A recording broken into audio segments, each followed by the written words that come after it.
When we think of nature, generally, we think of the beauty and the peace and the harmony of nature, right? And then National Geographic zooms in, and you see that actually nature is a system of survival, where everything is busy feeding off from everything else. It doesn't look quite so peaceful anymore. So what we discover from that is that nature, all in all, is a system of survival. And it wasn't that long ago that we weren't at the top of that food chain either. We were down a rung or two. In fact, it reminded me of a Gary Larson cartoon I saw once, where two saber-toothed tigers were walking away from this little mound, and it had animal skin shorts laying there in a club. And the one saying to the other one that's licking his mouth, saying, "Man, I've heard a lot of things from those things, a lot of noises from them, but Yabba Dabba Doo is a new one on me."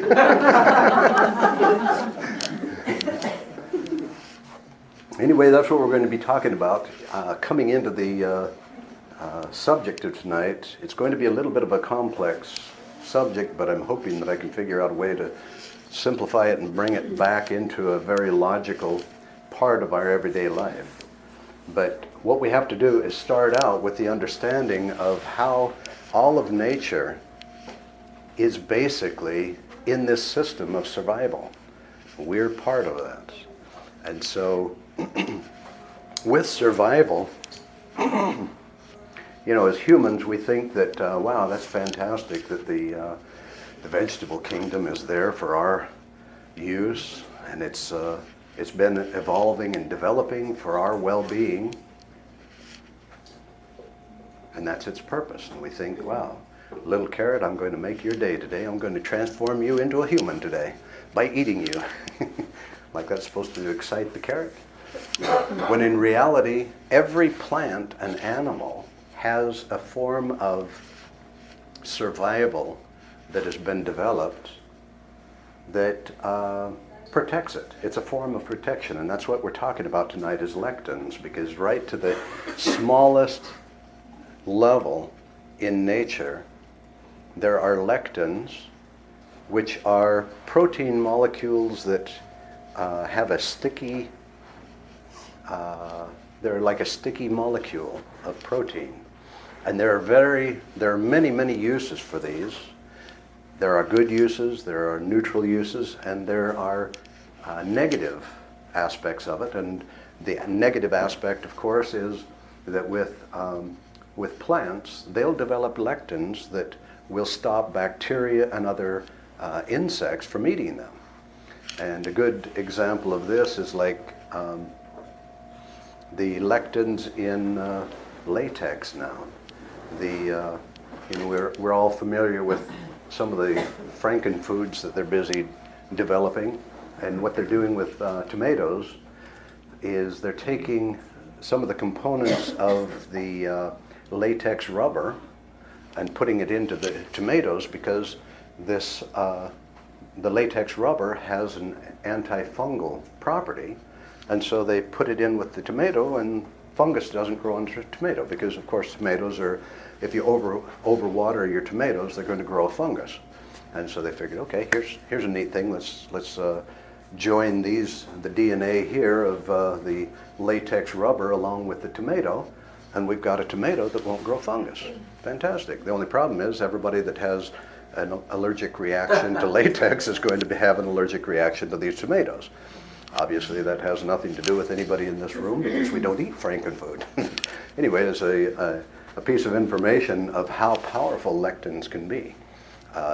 Another thing is like with, you take red kidney beans, and we think about some of the beans that we sprout to put into our salads, and you take red kidney beans, and the reason why people don't soak them, sprout them, and put them into their salad is because you have about a handful of sprouted red kidney beans, and it'll probably kill you because of the powerful lectins that are in those red kidney beans.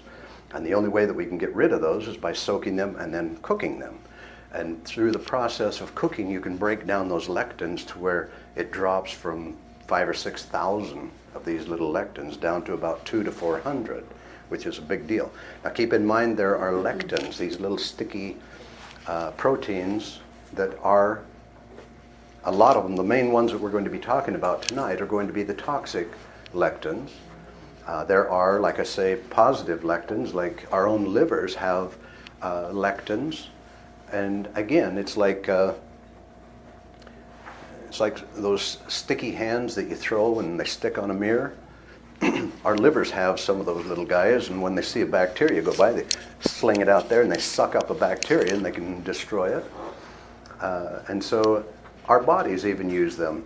In fact, when you think about it, proteins are really unique because generally when we think of proteins, we think of the foods, the proteins that are in food. We eat these, our digestive system breaks them down into the component of amino acids, and then the body either uses the individual amino acids for whatever purpose that it has, or it reassembles some of these to produce other proteins. Now, like Dr. Bruce Lipton explained, even the communication of every cell in our body, that communication takes place because of proteins that the body produces and builds into the membrane of every tissue cell, and that's how every cell communicates throughout the entire body. It's a communication mechanism. But individual proteins, our bodies produce so many types of proteins, I don't even know if they have a number for how many proteins, because proteins are utilized in many ways.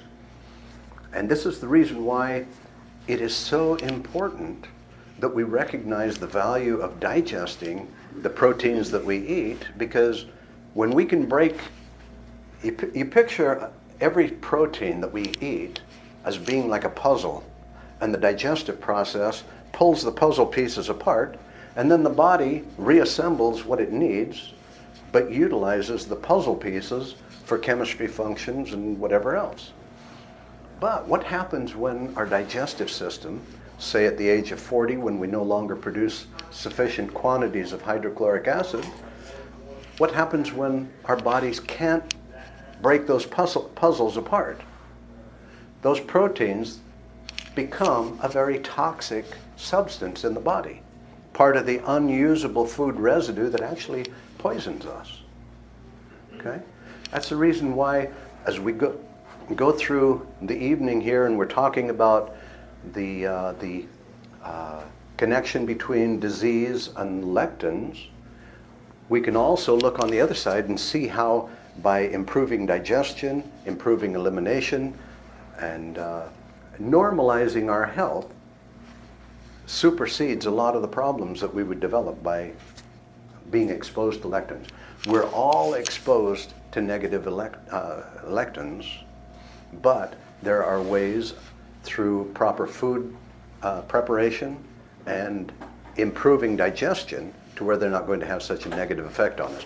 But the number one thing that we need to be aware of is how to avoid the larger volumes of those that are really destructive to us.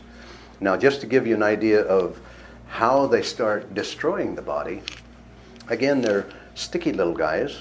They have their own purpose. And two, they're kind of like a key that when they come in contact with the right lock, they can unlock it. And now this is how they gain entrance into our bodies to be able to actually coagulate, because this is any sticky mass, that's what they're going to do, is they're going to cause coagulation. But the way they gain entrance into the liver, the kidneys, the brain, various areas of the body, is because they are also like a little key that can unlock certain locks. The primary point of entrance, of course, is going to be the intestinal tract. And this is why when you have a lectin, see, gluten is actually a lectin. And you O types that have found out already that wheat and dairy doesn't do you a lot of good, it's because of the specific lectins in those foods attach sticky little balls. They attach to the cells, they cluster, and then start destroying the tissue cells. And after so many years of eating the same foods and destroying the little villi in your intestinal tract, then pretty soon they cause gaps between the ports that goes between the intestinal tract and the bloodstream. And what do you develop then? Leaky gut. Which, at that point, now we got to start looking at other compounding issues when the ports between the intestinal tract are enlarged because of destruction.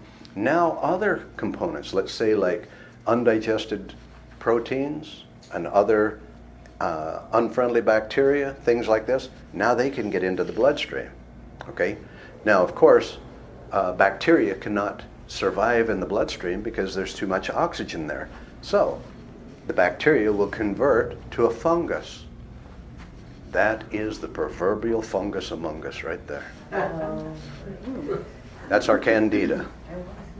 And you know, I've been observing that there is always poor digestion and poor elimination associated with leaky gut, but now looking more specifically, the real key point right there that causes the trouble is the lectins. Too many of the wrong lectins, and we all eat too many of the wrong lectins, but you know, there are ways that we can protect ourselves when we do, but for the most part, the primary focus needs to be, okay, if you're no type, do not eat wheat or dairy. It's best that the work that Diadamos did has been very informative to give us an idea of approximately how we should eat. But what I would highly encourage everyone to do is feel what your body feels like on the various foods, because that is the higher priority. I would say that especially on the lists, is everybody familiar with Peter Diadamos' book, Let's Eat Right for Your Type? Okay. I would highly recommend for you to look at the avoids according to your blood type. Look at the foods that are in the avoids list. To give you a good example, my wife didn't ever know that being an A type, that she was allergic to shrimp. And she hadn't had shrimp for a few years, and we were at my brother's house, and his wife made a big pile of really beautiful, nice shrimp. And I knew that there's nothing in the world that could make me eat any of those, because I already knew what my body would react like. And my wife was getting all excited about those shrimp. And so I told her, I said, you know, just to give you a heads up, you've been detoxifying. See, now, when we're younger and we're not detoxified, we can ignore the body's reactions, and the body often doesn't react in a negative way to these foods that have a large volume of the lectins that we shouldn't be having. And so, you know, I can remember eating shrimp when I was growing up from time to time and never had a problem. But after detoxifying to a certain level, all of a sudden I had a crab salad, and the second bite, my whole body just contracted like this, and I didn't really throw up. It was a muscular contraction that just threw it out. Oh, wow. Weird experience. But if I touch shrimp or crab or any of those, I'm the entertainment for the evening. But anyway, as we were eating dinner, my wife went ahead and had a couple of these shrimp, and because she couldn't believe that it would change that much from what she had experienced before. But of course, after eating 2 shrimp, she started getting a little bit green around the gills and kind of ruined her whole evening. If you find that you can eat some of these foods that you shouldn't be, some of the main ones on your avoid list, as you detoxify, you're not becoming more sensitive. Well, yes, you are. You're becoming more sensitive to what your body really feels when you consume these foods with the lectins that you can't handle. Now, it's like myself. I'm an A type. I shouldn't drink dairy. But I grew up drinking thousands of gallons of raw milk, and it never bothered me. Why? Because all my ancestors were Swiss dairy farmers. And so the whole family line developed coping mechanisms to those lectins, to the point where it didn't bother me. Now, according to our genetics, that makes a big difference too. It doesn't mean that those lectins are no longer destructive to me. It's just that my body doesn't react negatively to them. So this is why I say, go by your own body's feel for some of these foods that, if the nutritional benefits outweigh the possibility of you having a negative reaction, it's kind of like, as an A, I shouldn't have cayenne pepper. But I think that cayenne pepper is the #1 medicine on the planet, and so I'm not going to give up cayenne pepper, and when I take it I never have any sort of reaction. And so things like that, coconuts and whatever, if they don't react in a negative way, your body has probably developed the ability to handle those lectins without having a real problem. How much time from when you put something in your mouth should you figure there would be a reaction? Is it immediate, or is it 2 hours? Your intuition knows the second you put it in your mouth. And so that's what you want to listen for. And then if you don't hear that, which the answer is always there immediately, then feel, because within an hour you should definitely know. Okay. To show how toxic lectins can be, you can take the castor bean, which they press castor oil from, and from the pulp you could separate a substance called, I think it's pronounced ricin or ricin, or what is it? Ricin. Ricin. That is such a powerful lectin that all it would take is an amount the size of a grain of salt. That's dinky. You inject that amount, and within 72 hours, you'd be dead. You'd develop all kinds of, immediately your body would start developing symptoms like you have the flu and all kinds of other symptoms. But what's going on inside the body is coagulation. Remember, that's what they do. They coagulate. They coagulate your blood. They coagulate the content in the intestinal tract. They will cause cirrhosis of the liver. They can cause high blood pressure by coagulating in the liver, the kidneys. And so wherever they affect you, they can coagulate in the brain. It's one of the areas of health and disease that is hardly never talked about, but yet it's like free radicals. It's like right in the middle of the whole story. You know, as you probably realize, the level of free radicals that are in the body is the exact parallel to how much degeneration is going on in the body. It's that serious. Well, you take a look at lectins, and it's right there as cause. It's more of a direct physical cause for a lot of these mysterious conditions, especially the autoimmune. You know, the lectins are the foundation of probably every one of the autoimmune conditions, because it never made sense to me that the body would turn so stupid. It's like a dog turning around and chewing on its leg, you know, for the body's immune system to attack itself. Well, you know, it was one of those medical explanations that just would never make sense in my brain until I started looking at it from the point of view of the lectins. Then it started making sense that it's not the body attacking itself, but it's attacking a substance that shouldn't be there, okay? Which would be the coagulating lectins. And so again, what we want to do is always pull this to the simple principles that determine health or disease. And still, I still have never found anything that argues with the fact that all of disease is made of poop, and all the microorganisms that compound the problem are those that are here for the food chain, the rotting food waste and the other garbage in the body. And if we didn't have this accumulation of substance in the body for the microorganisms to feed on, because they're all parasitic life forms.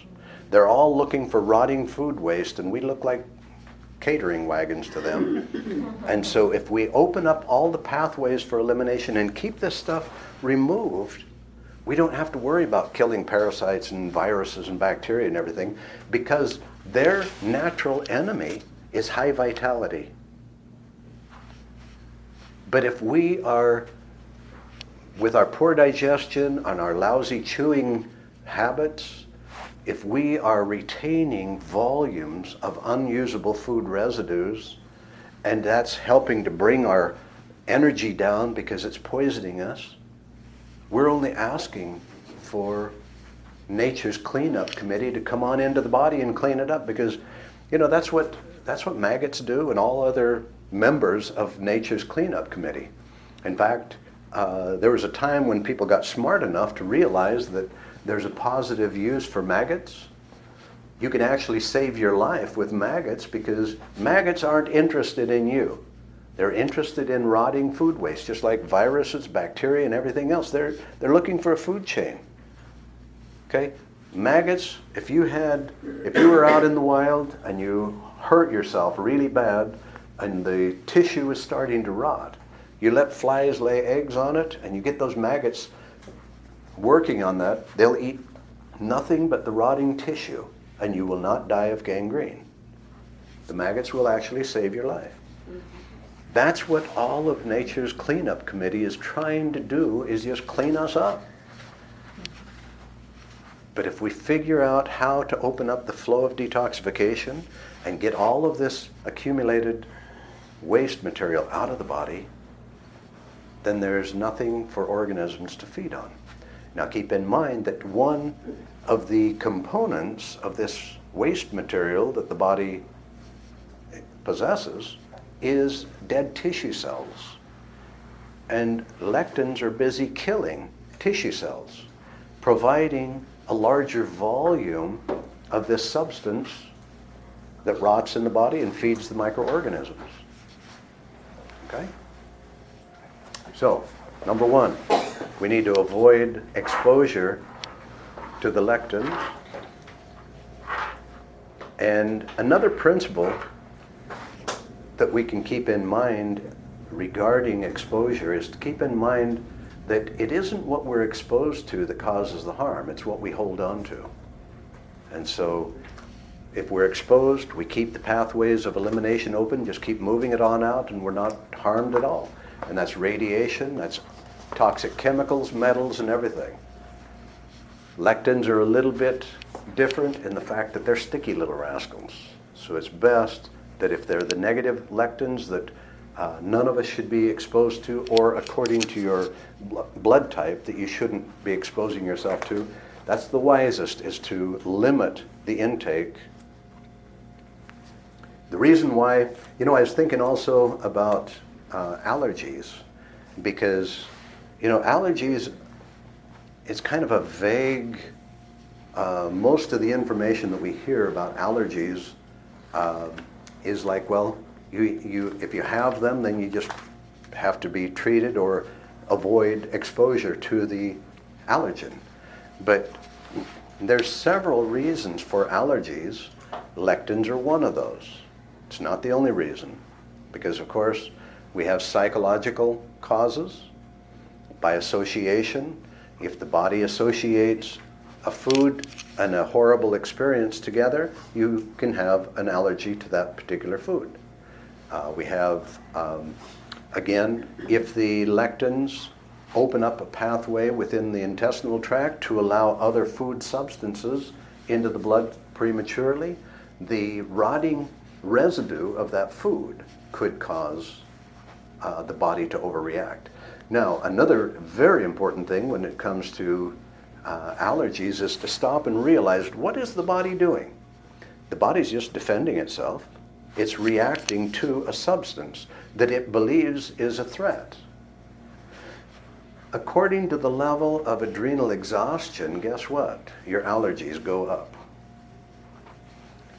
You stop and think about how you feel on a daily basis. On a day that you feel kind of puny and not feeling real well, keep a close eye on what your reactions are like, and you'll find that we're a little bit overreactive to certain experiences in our daily life. When we feel healthy, when we feel strong, and we feel confident, we're nowhere near as reactive. Well, the adrenal glands are the same way. When we go into adrenal exhaustion, the deeper we go, the more reactive the whole body becomes. So you'll find a direct parallel to the health of your adrenal glands and the level of your allergies. So again, if you want to, like any condition, the stronger, the healthier, the cleaner the body is, the higher the vitality, the less effect anything has on the body. Now there's a part of a urine test evaluating the urine is what they call the indican test, which shows the bacterial activity in the gut of undigested proteins. And that is very closely aligned again with the effect in the intestinal tract of lectins. And years ago, part of my research involved, along with hair analysis evaluations, I would do a complete chemical breakdown of the urine, and the indican test was part of that. And it was interesting, but now seeing the effect of lectins creating the indican, the first generation, the first formulation of Primagest, our before meal digestive enzymes, totally annihilated everybody's indican. I thought, okay, well, that's cool. Now I have a deeper and greater appreciation for that, because it helps me to realize that even though we have compromised digestive systems, and the reason why I say that is because as adults, where do our digestive enzymes come from? The body takes from our life force and converts that into enzymes.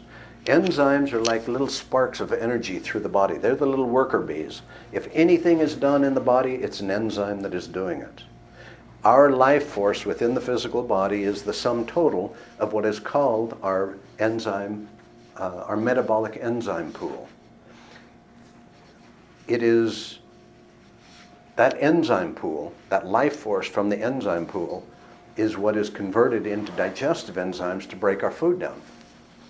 But if we're busy converting every bit of usable energy into accomplishment, what is the body going to use to make digestive enzymes? We're going to be sucking vapors, huh? That is a huge reason why digestion starts going downhill with all adults. First of all, the body is going to survive. It takes whatever energy it needs to survive. That's number one. If we don't have enough energy then to continue accomplishing, at least we'll be surviving. But beyond that, what we do is, instead of providing the body enough energy to properly digest, properly heal itself, and to do a lot of other valuable functions, what we do is we convert all that energy into what? Accomplishment. Right? Excuse me, we've got to turn the air up, otherwise everybody's going to be taking a nap.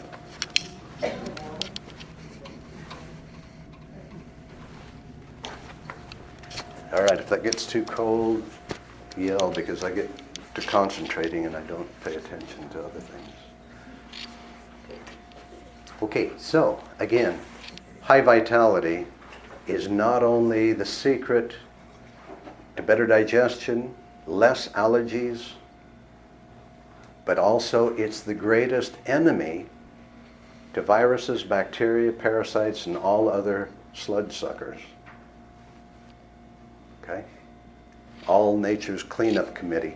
They hate high vitality. See, we can eat an organic salad which may have parasite eggs on it, and our intestinal tract is a beautiful incubator that'll incubate those little guys, and they take a look around after they get hatched out, and they take a look and they feel whether the environment is a place where they would like to set up camp and raise a family. But if the vitality is too high, they're going to catch that next train out of that intestinal tract and get out of there because they cannot handle high vitality. It doesn't matter what condition you're talking about. High vitality wipes out everything. As we know, if the body had enough energy, it could heal itself of most everything, right? So energy is number one. So we preserve that by limiting the amount of damage that we do to the body, limiting the exposure to toxic substances, and open up the pathways to eliminate what we do get exposed to. Simple? Just basically following the same principles that we've been talking about all along. Keep that flow of detoxification going and limit, as we can, exposure to the substances that are destructive. Okay? Now, if we keep everything flushing and clearing, if we work on getting the vitality back up, see, the adrenal glands are actually like little jet packs. You know, we got every cell in the body is an energy generator, but it's like we got these two little jet packs called adrenal glands that allow us to push ourselves beyond our limits. But when we go into adrenal exhaustion, we don't have jet packs anymore. And if we do everything that everybody else does, we no longer have the proper cellular production of energy. Okay? So we got to watch all three areas. Support the adrenal glands. What's the best way of taking care of our adrenal glands? Sleep. To stop destroying them. Sleep, stop stressing. What is our greatest stressor in life? Accomplishment. Our brain. Our brain and our perception is the number one cause of our stress. It's not our circumstances or what's happening in life. It's our perceptions about what's happening. In other words, it's the story that we write about life. In fact, it's quite interesting when you stop and think about it. We've talked a lot about traumatic memory being the overriding cause of all disease. But you know, when you stop and think about what is really recorded in our DNA and our memory, it's not an experience, it's a story about an experience. Now, we all know too that we can read a very sad story and it'll bring us to tears. Well, that's what we're carrying, is the stories about the experience. And that's what we're writing continually in life, is stories about what happened. And if we can just start easing off with the stories, in other words, shift our perceptions about what is happening, and instead of reacting to the negative as the brain is programmed to do, stop and take a deep breath and realize we cannot change how we feel, but we can change the focus of our attention. We could look at a different subject matter, something that we would rather focus on, that will change the way we feel. It's an easier way to go. In other words, that is one of the highest priorities of health, is to realize that the most powerful principle in our daily lives is the principle of focused attention. It overrides everything. Wherever we focus our attention, that's where we're going. That's the reason why I'm always encouraging you, instead of focusing on what ailment you have and how to fix it, focus on what works in the body and how to create more health and harmony until you can create a level of health where disease can't even exist. Because we're going to go wherever we're focused anyway, so we just as well focus on where we really want to go. Okay? Now, how many of you know your blood type? Okay? If you don't, I would highly recommend for you to find it out. And those of you that don't have a copy of Peter D'Adamo's book, Eat Right for Your Type, it would be a good idea for you to get a copy, and especially look at the foods that are on the avoid list. It's kind of like, sometimes we can be going along feeling like we're eating so well because we're eating a lot of the healthy things that some author said are some of the greatest foods on the planet, but yet your body isn't feeling the way that it should. And you look under your blood type and you find, oh my gosh, for my blood type, that food is on my avoid list and my body doesn't feel right. Some A types can get away with this, some O types can get away with that, but if you are eating foods that are on your avoid list and you are having trouble with the intestinal tract, most likely there's something that you're commonly eating that is causing that. And it will be the lectins that are busy coagulating and destroying tissue cells. They will actually destroy tissue cells. Once they coagulate, then they start destroying tissue cells. Now, it isn't a permanent problem because as soon as you stop eating those particular lectins, your body is brilliantly healing itself and it'll clear it up in a very short period of time. But we got to stop breaking the body faster than it can fix itself. And that's another example where, if you have problems caused by the lectins, you're probably still breaking it faster than it can repair itself. Yes? Is there a difference between, if something's on your list, let's say you're not supposed to eat sunflower seeds, but the difference between a soaked sunflower seed and an unsoaked one, would that not be hugely different? And maybe even something like raw milk versus the processed nonsense we get in the typical grocery store. Well, you gotta think of first of all, with seeds, nuts, and grains. If it's on your avoid list, it's because that food has those lectins that you shouldn't have. But in the case of, let's say, sunflower seeds, if you sprout them, you're going to destroy a lot of lectins. And again, like beans, when you soak them and cook them, you're going to reduce the amount of lectins. And so from that point, it would mostly be, how does your body feel with those foods? But for the most part, instead of making it a religion, make it an opportunity of getting more fine-tuned with the guidance of the wisdom of your body. But respect the fact that if it's on that avoid list, I was reading an opinion about D'Adamo's work, and see, Peter D'Adamo's work is second generation. When we were working at the clinic in Mexico, we used his father's work clear back then of One Man's Food, and it was a real eye opener to realize, oh my gosh, according to the person's blood type, certain foods could be very harmful to them, and we didn't have the expanded version that Peter did, and so we just had to figure, okay, here's the category for this person. They're in the O type, so we need to keep them over in this area of the food chain. But it was very helpful, and we found that it was very effective, and especially when you're working with serious conditions, cancer, arthritis, and really advanced chronic conditions, we saw immediately huge benefits by following that work. So I had no doubt about how powerful it was to make avoid those foods that were on their avoid. Is that the book that talks about you can eat meat, red meat? I'm sorry, what is that? Is that what it says also to eat red meat? Is that what the book, because I read one book and it says, I'm O negative, so it says that I have to eat like meat, red meat. It doesn't say you have to. I mean, It like, says that recommend it's highly beneficial for your blood type. Uh-huh.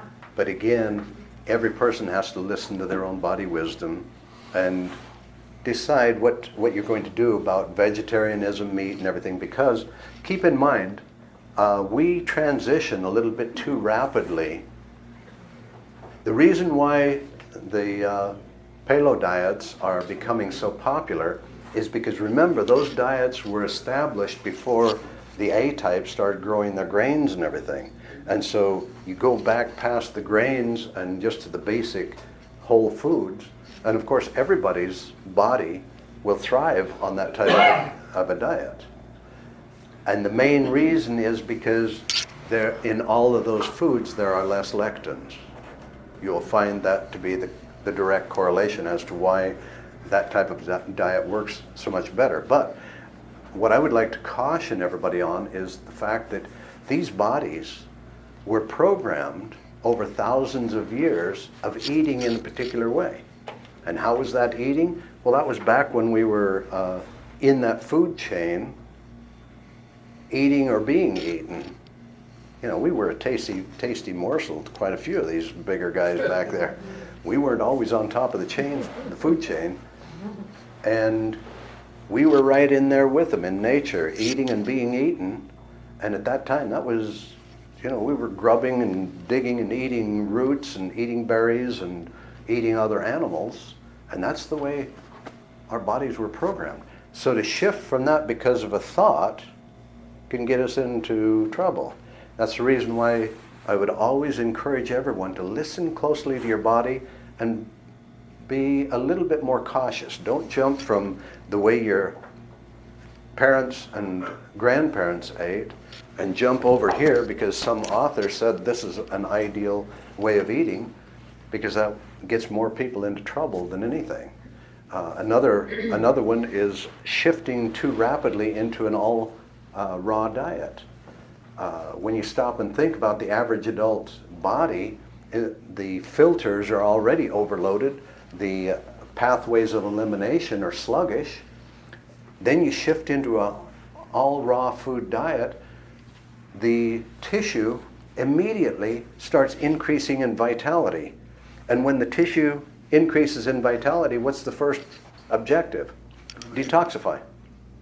And if, as the entire body starts dumping all this sludge into already half-plugged pathways and plugged up filters, the person is going around feeling so septic, and they're thinking, my gosh, I thought for sure that this diet was the secret to my health.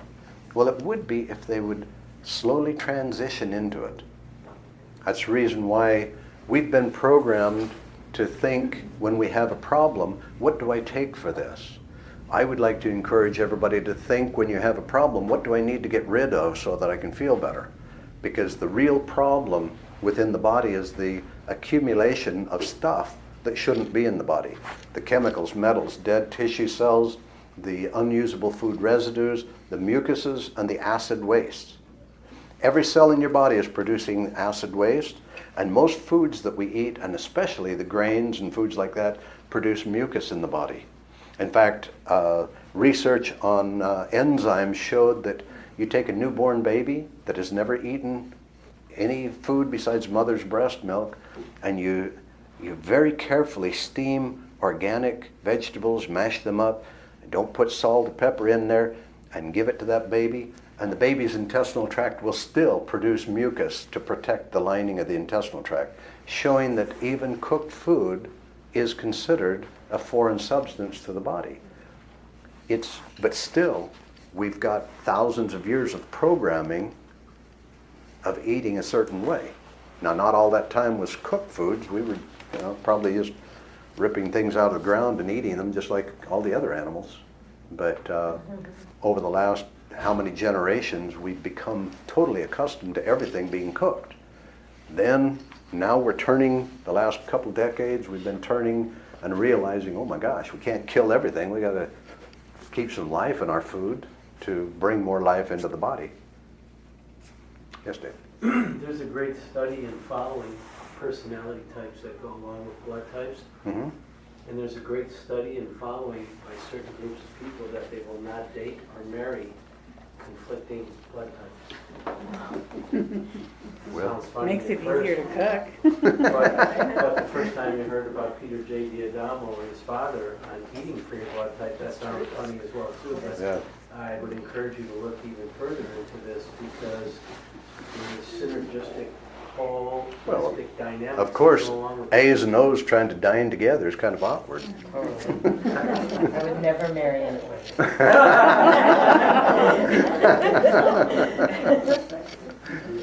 There's a lot to be said about that, yes. Keep harmony in the house. When you have a whole A's, family O's. with A's, O's, and B's, and O's are a few over there. AB's over there in the corner. The cook just quit. I'm out of here. Yeah, no, I can understand that. Okay, okay, so there's a lot of ways that we can protect ourselves with food preparations. There's another way. I've just been looking into this recently, but there's in the Baltone, we have FOS, which is an polysaccharide, and it feeds our friendly bacteria. But there's a, what is it? Inulin? No, galacto-oligosaccharide, which specifically, it's like the FOS, but it's more specific to feed our bifidobacteria. And the problem is, though, there isn't a source for the raw material in this country, but on Amazon you can order it. Could you get that box on my desk of the packets? I'll show you a packet that it's produced in England until I can find a source, because I want to find the source and put it right into the Baltone, so it's just there so you don't have to worry about it.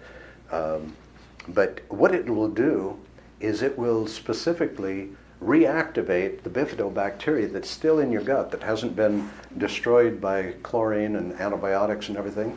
And it will, within a week, they're claiming that this is such a potent food that within a week it will reactivate your own bifidobacteria and help protect you from lectins and other destructive issues in your intestinal tract. Apparently our own bifidobacteria is a pretty mean guy. I know that no matter what type of food poisoning people have had down through the years, anytime somebody had a really serious condition of food poisoning, just by throwing 2 capsules of our Nutridophilus into the Baltone and taking that 3 or 4 times a day, it just annihilate anything within 1 day. With charcoal. With the charcoal. Charcoal is a great boost also, yes.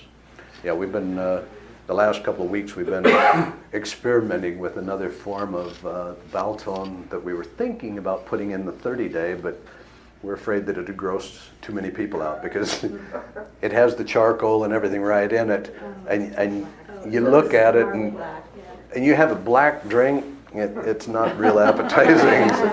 So we're back to the drawing board, but it's great when you make the lemonade the way we're doing it. Actually, we got a nice recipe that really works, because we take a quart of water, 2 tablespoons of the raw cane sugar, and a 1/4 of a teaspoon of stevia, and did I say the lemon? 4 tablespoons of the lemon, and then a 1/4 of a teaspoon or 1/8 of a teaspoon of the cayenne? 1/4 of a teaspoon of cayenne, and it makes the most fantastic base for the Baltone. Baltone becomes the most refreshing drink of the morning. It's basically the Master Cleanse, but using stevia and the whole cane sugar rather than maple syrup, because I believe I haven't found an evaluation on the whole cane sugar yet, but I think that it has more nutrients available than in the maple syrup, which is exciting, and it's easier to get a hold of, and it's easier to keep, and it doesn't grow mold in it after a while. But you make that lemonade and then blend the Baltone into it. Makes a fun, refreshing drink every morning. I look forward to it every morning too. You think, wow, all of you that throw your Baltone in water and stir it a few times and drink it, with the balls in there and everything, this is a totally different experience. Is the raw cane sugar, is it granules or is it Yeah, what they do is they take the cane juice, which is just like wheatgrass juice, it's a grass juice, And when you juice cane juice, it's actually a light green color, just like, not as dark as wheatgrass juice, of course, but it has all the B vitamins and all kinds of minerals and nutrients in. And what they do, the company where we get it from, is they just take that and just dry it into a powder. And it's a little bit granular, but you got it. Is it green? No, it turns brown. There's so much information against sugar, it gets confusing. Well, and that's true too, because sugar is sugar. And until we get the gut right and stop producing fungus in our bodies. Remember, with our vitality low and the sugar, we're all fourth generation sugar abusers. So we're all low on chromium. We're all loaded with some fungus, and our intestinal tract is like an incubator for unfriendly bacteria. And so as we're working on opening up the lower back, getting complete evacuation, and I think that this will be a great tool to make sure that we reactivate our own bifidobacteria to give us that extra punch. Because if we can get the gut working properly and reverse the damages of a lifetime of these abuses, then we can get away with more comfortably eating these foods. But see, with every sugar problem, being fourth generation sugar abusers, I've never seen anybody ever with enough chromium. From hair analysis, everybody that has ever had a hair analysis, go back and look at your charts. There's going to be next to 0 chromium on that chart. Nobody has enough chromium. And the chromium picolinate, what is it? Picolinate. You know, you read the details on chromium picolinate, and it kind of throws a picture in your mind of taking a screwdriver and prying your cells open and dumping scrap metal in there. It's not, your body just can't use that. What we use for the chromium in the essential light is the brewer's yeast, because it's a great source for the GTF chromium, and it's in food form so the body knows how to utilize it. But we all need more of that chromium. We get the chromium levels up, we get rid of the candida, and we reverse the problems caused in the body that make it difficult for the body to the cells to just draw the sugar in. I believe that when you stop and think about insulin, when you're talking about diabetes and all the sugar problems, insulin is actually an emergency hormone. You know, when we were facing a saber-toothed lion, we needed that insulin to force sugar out of the blood into the tissue right quick so we could at least attempt to outrun the guy. And then when we OD on sugar, the pancreas pumps a bunch of insulin again to force the excess out of the bloodstream. It's an emergency hormone. But most people, like all the while I grew up, I know I was living in an emergency state all the time because I made sure that there's plenty of sugar coming into my system. And I think all of us, when we were kids, we were in the same boat. And, you know, coming into adulthood with the carbohydrates and everything else that we eat, we compound that problem. And so there's kind of a general, almost diabetic condition developed in most bodies. You know, we have the whole foundation for degenerative disease developed by the time we're 20 years of age. The arteries are already clogged. The gallbladder is about that big instead of this big, full of cholesterol balls.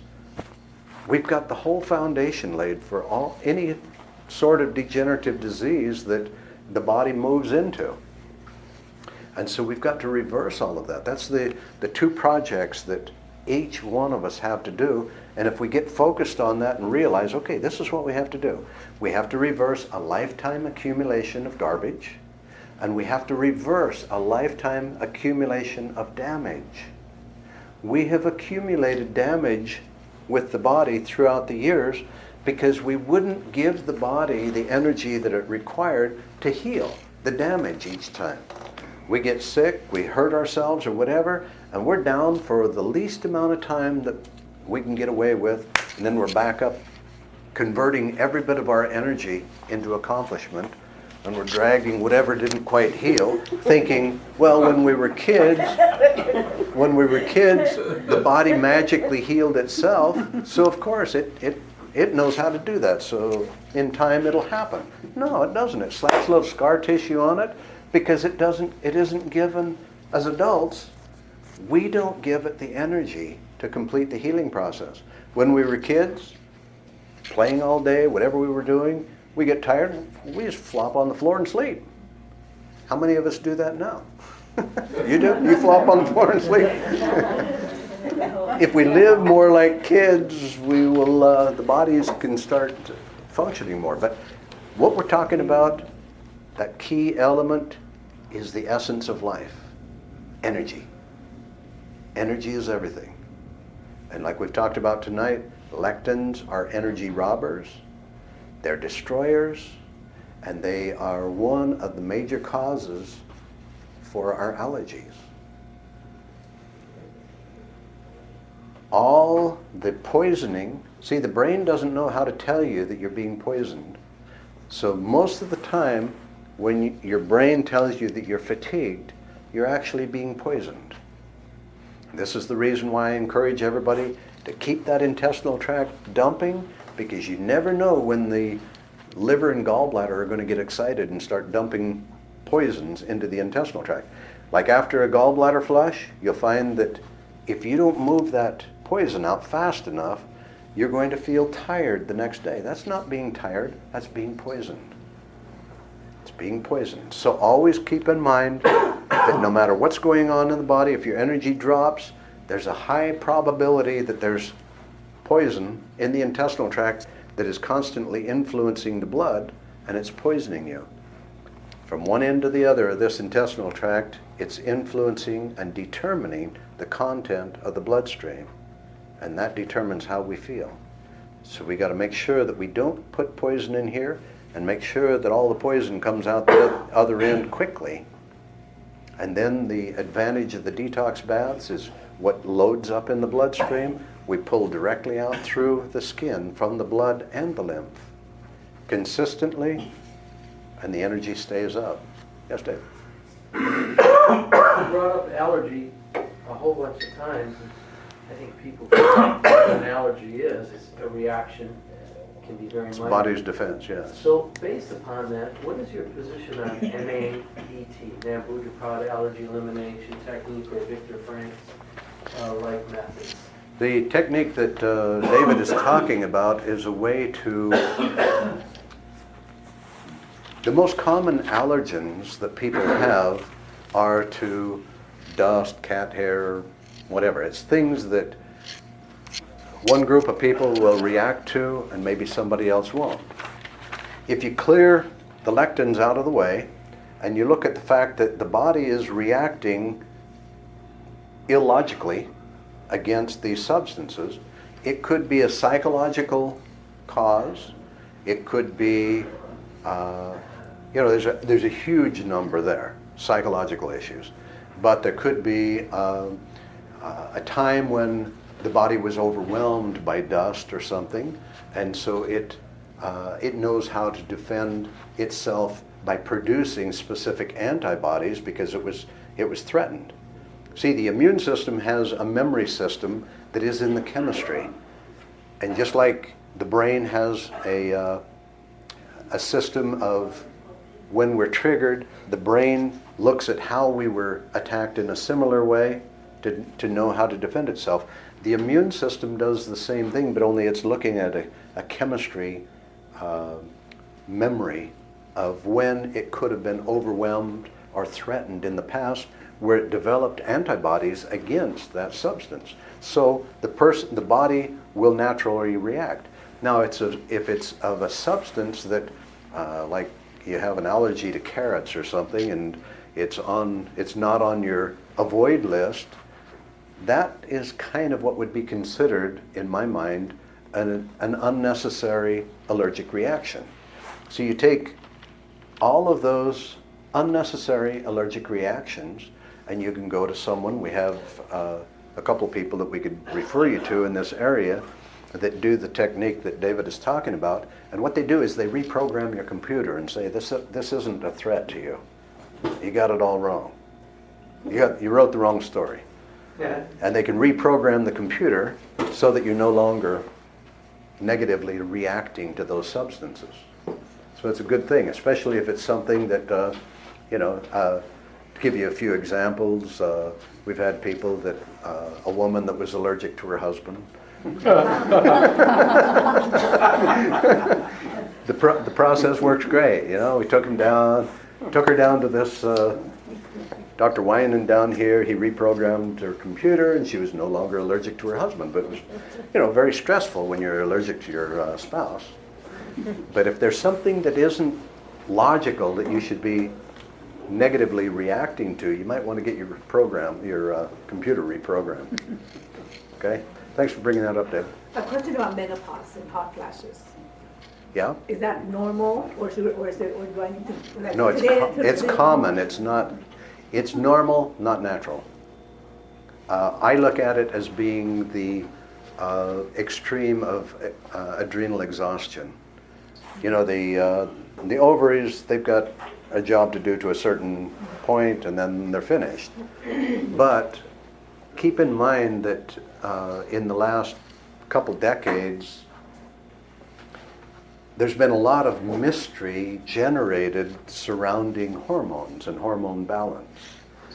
Now keep in mind, all mysteries, especially to do with health and disease, are generated to increase profits. When it comes to mysteries about hormone imbalance, it makes it seem like, wow, it's some mystical, magical thing. Well, when you stop and think about it, what determines the production of hormones in the body?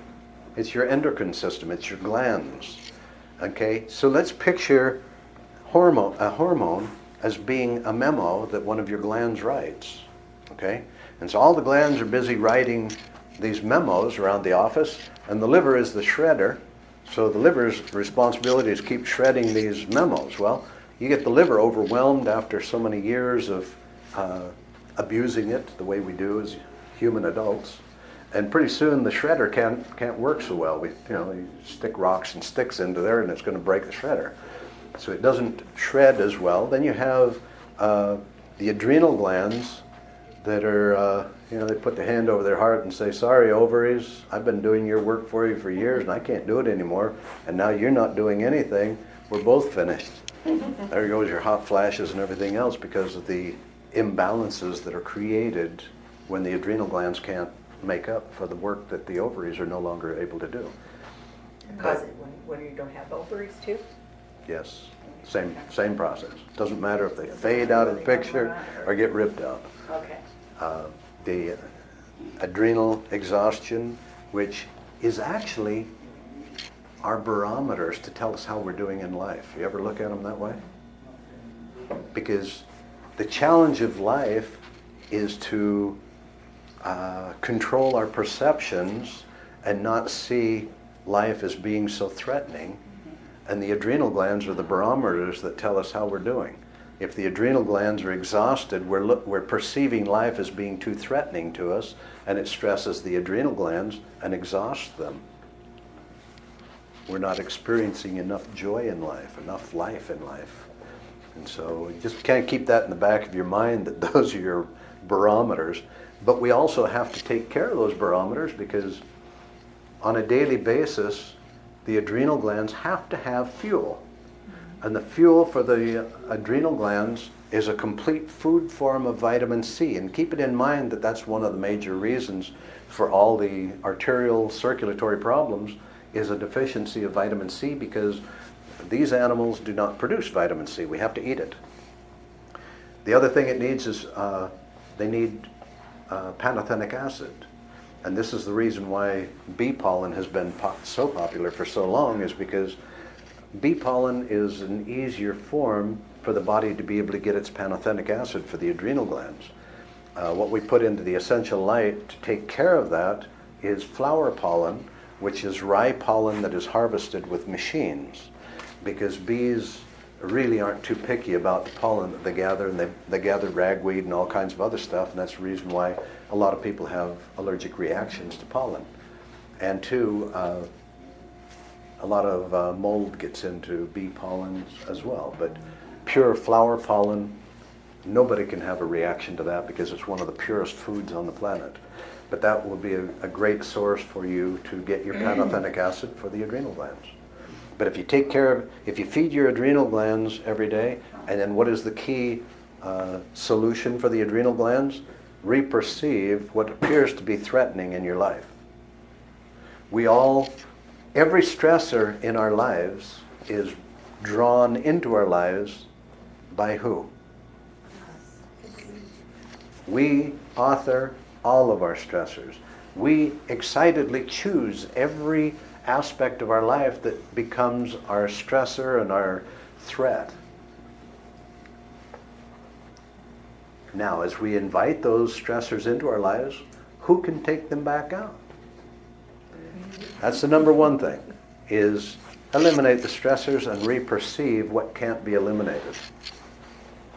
You know, if you can't kill your brother-in-law and he's your biggest stressor, you just have to reperceive what he's doing, you know, and how he's being. But, you know, take a different look and realize that it's okay for everybody to be as ignorant or as obstinate as they want to be. That's their problem. Because oftentimes if we get too focused on others' imperfections, then that becomes a major stressor for us. And so reperceiving circumstances in our lives is a huge step to de-stress. And there's a lot of other things that we can do to de-stress, but you know, at the foundation of every condition is going to be stress. Medical science says that stress is involved in most conditions. I've observed it's present 100% of the time. It is the master cause of all our conditions because that's where it starts. Okay? All right, I think we pretty well covered it. Is it all clear now about lectins and how they not only cause problems, but they compound? They assist, they open the doors and they allow other stuff like undigested proteins and other things into the bloodstream that can cause other problems. But remember that the lectins themselves can coagulate either in the intestinal tract, an organ, gland, or wherever. It can move to the brain. And so we just got to avoid them as much as we can. Just like other environmental toxins, don't run from everything and don't live in a bubble, but avoid them wisely. And I would suggest everyone make sure that you know what your blood type is, because these are basic pieces of information that each one of us need to know about ourselves. The better we know ourselves, the better we can care for ourselves. You know, if you had an automobile that you didn't know how to, what type of fuel it ran on, what type of lubrication or how to take care of it, it wouldn't run for you very well. It's kind of like our bodies. You know, if we don't fuel them properly, if we don't take care of them properly. So to get to know the blood type is just basic 101, and knowing what lectins, what foods have the lectins that are going to poison you is another one. Did you have a Well, that was question? my question about the foods to avoid for your blood type. Yes. Will also reduce the number of lectins in your system. Is that what you're Yes. basically saying? Yes, because, see, okay, here's a good example. You take an O blood type. Okay, now the reason why an O blood type can handle beef, which is very high in lectins, is because they have stomach acids that can digest tin cans and other things. That's right. So they can handle it. Their stomach acids destroy the lectins. And so there's things like that according to our blood type, even though it might be threatening, it's kind of like what we were talking about with allergies. Like, you know, one person is allergic to the dust and another one doesn't bother them. Same way with the lectins. According to our blood type, there are reasons, because of the programming, because of the the habitual consumption of those foods down through the time. It's just like my body, because of my parents, grandparents, and great-grandparents, I shouldn't ever have dairy, but dairy never bothers me. I don't mucus up. I don't have any problems with dairy all my life because of the adaptations of the family tree, where another A blood type that, say, a Japanese person with an A blood type, their body would just mucus up and they would stop right there because their ancestors never had dairy, or very little. And so there's a lot of other factors, and that's the reason why you just use the eat right for your type and avoid the avoids. Blood type. Eat right for your blood type, if you're looking up the book. Yeah, eat right for your type. You were talking about other factors. I totally agree with you. I agree with seasons, climates, geographic locations on the earth, demand loads or workloads, what you're working under. I think all these things can have an effect on what your body may require, more fine-tuned. Sure. That's what you talked about, and adaptations thereof. Yeah. All of those are influences, but we want to keep it as simple as possible. Always simplify, because if we start thinking, okay, now I got to be aware of all these other points, we won't do anything. We'll go back to our old lifestyles and destroy ourselves. So every way that you can, think of how can I simplify that? How did I grow up? How did my parents, grandparents, how did they eat? Where did they come from? And where am I living now? Yeah, just a few factors. But the simplest of all, absolute simplest, is knowing that all you got to do is like your question a little while ago. Put it in your mouth and ask your body, how do you like that? Your body will tell you every single time within 5 seconds. What happens if your body doesn't tell you that? Well, guess what? Your body speaks 100% of the time, and we listen every once in a while. What we do is fine-tune our ability to listen. I try and listen to my body, but in the mornings, we'll go.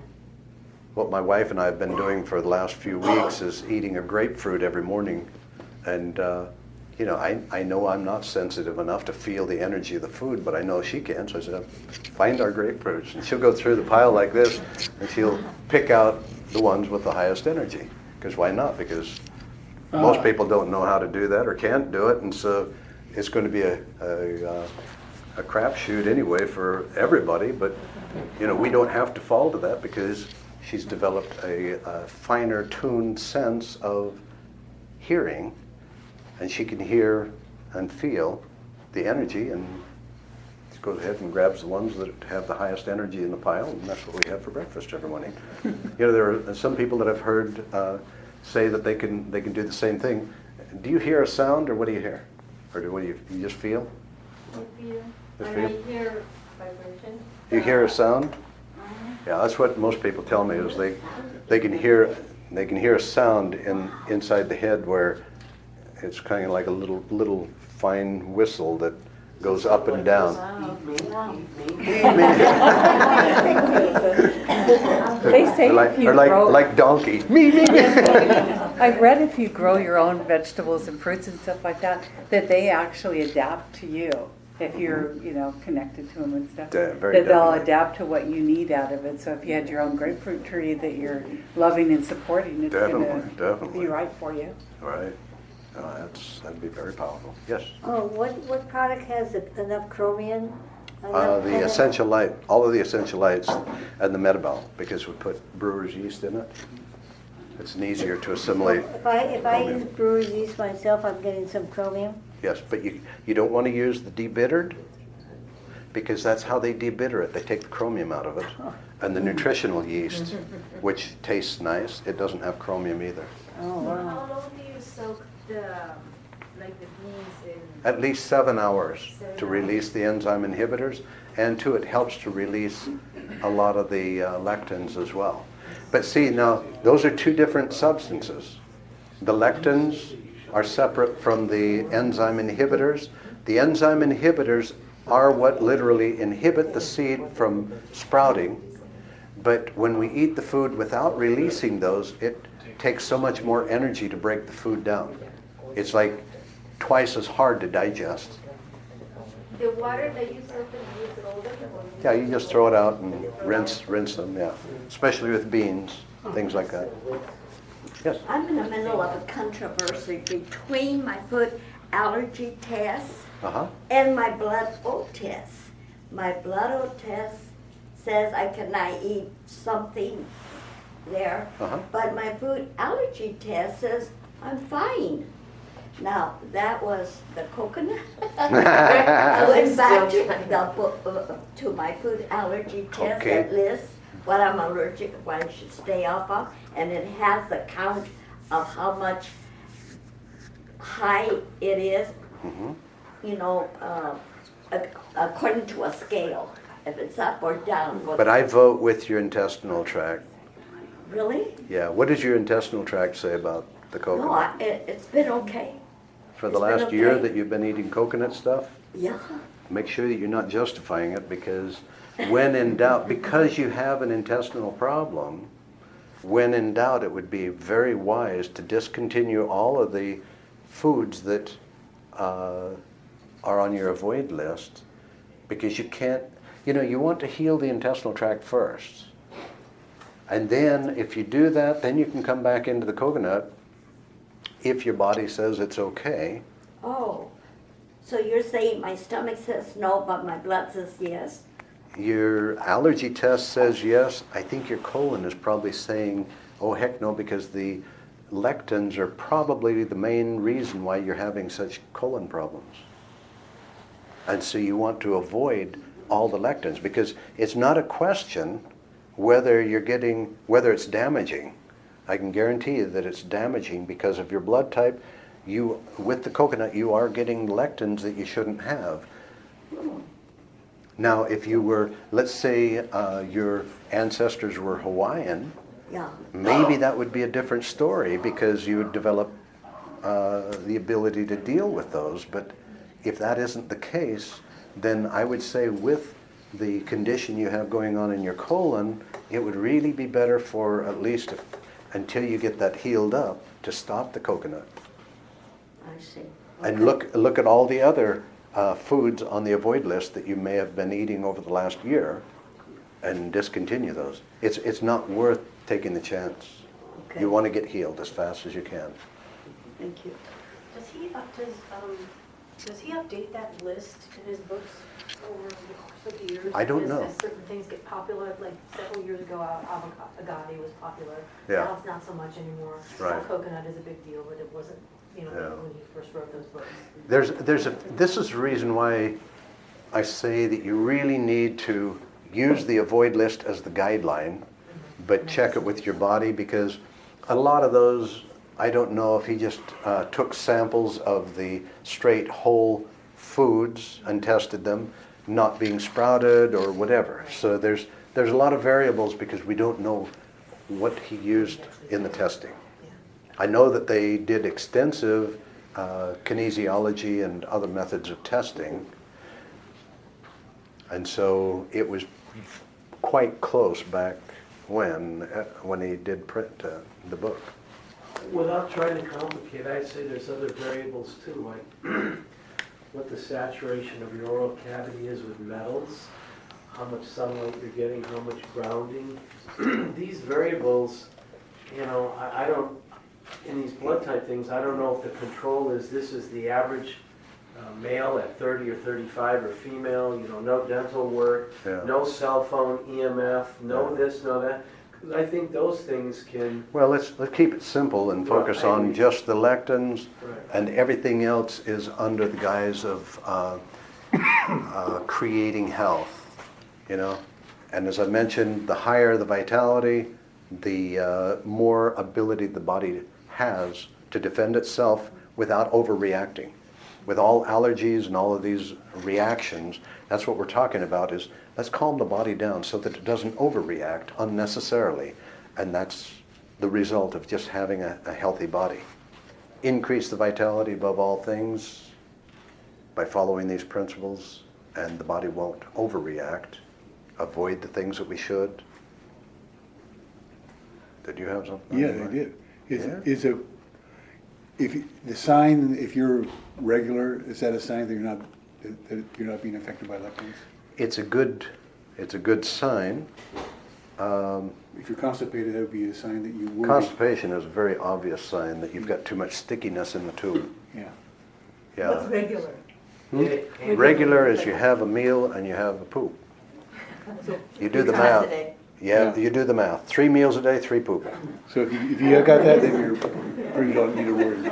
Probably, but Yeah. depending on the lower back. And keep in mind that you could have 3 meals a day, go to the bathroom 3 times, and still retain 2 or 3 pounds of waste material, depending on how tight the lower back is. Because the lower back, if it's tight, it's going to stricture the colon and retain a certain volume.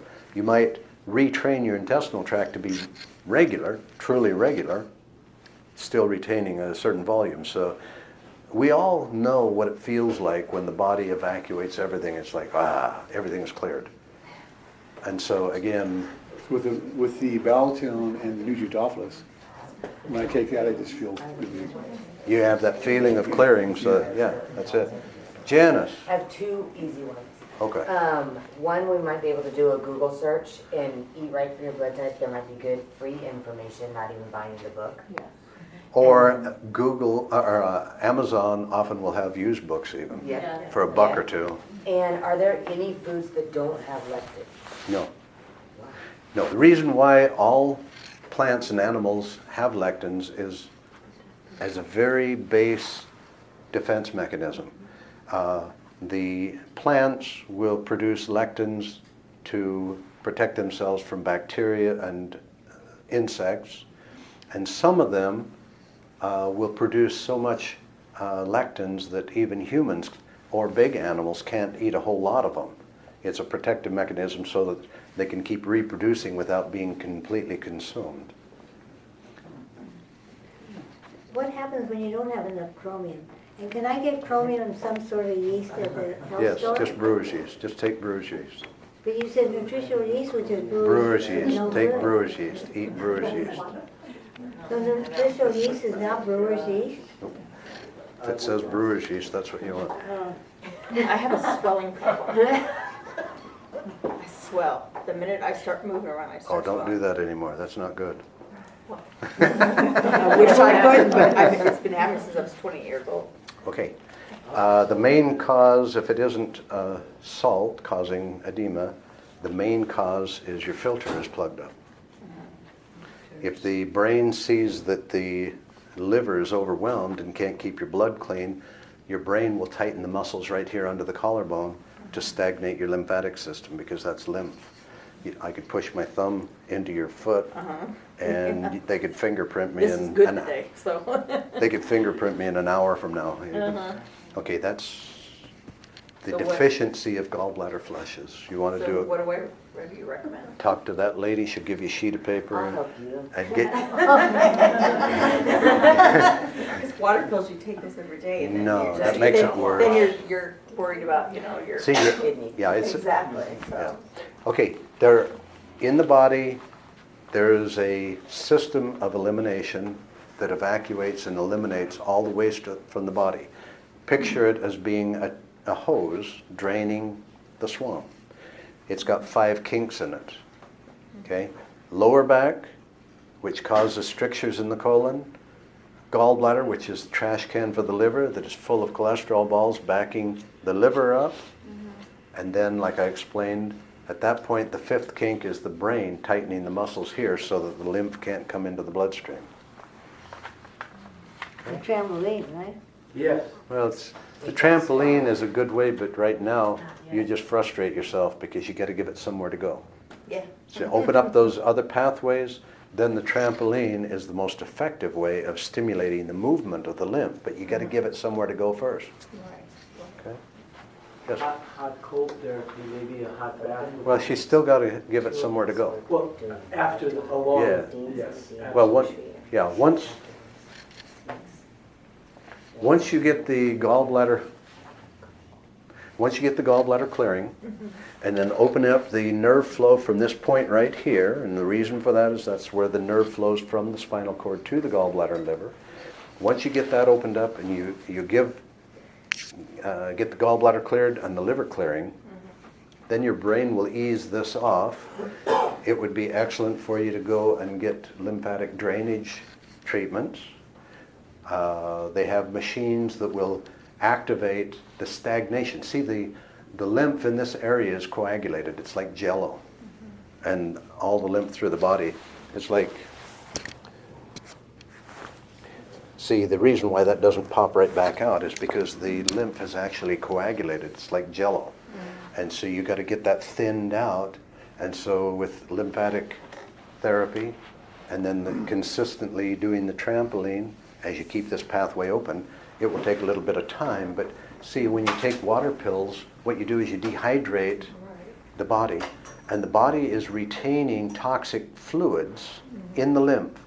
And so you force the water out of the body, and it concentrates the toxic material, and it starts destroying tissue cells faster and faster.